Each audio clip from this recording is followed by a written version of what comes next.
Assalamualaikum warahmatullahi wabarakatuh. Videonya lon tujukan kepada Abang Satpol PP yang selalunya mengambil video-video orang-orang yang minta sedekah. Tak benar? Sama ada dari daya, sama ada persendirian yang nak tutup ni jalan. Musuh yang kae gelanggih lek gaya tu, papai ae gelanggih kalau nya nak nemi yang gelanggih.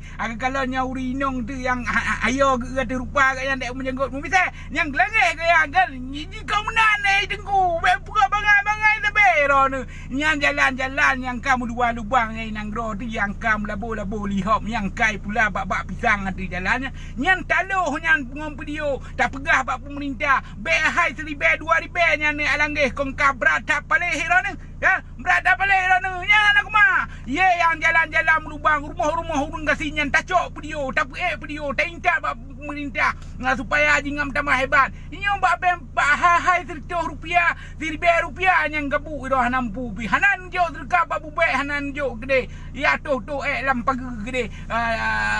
Abu apa? Hai kira nu nyongan min memang beres. Hanji jauh-jauh berapa? Hambo ju bebe galak dah yang penting tenang ante ro nyan ka bere.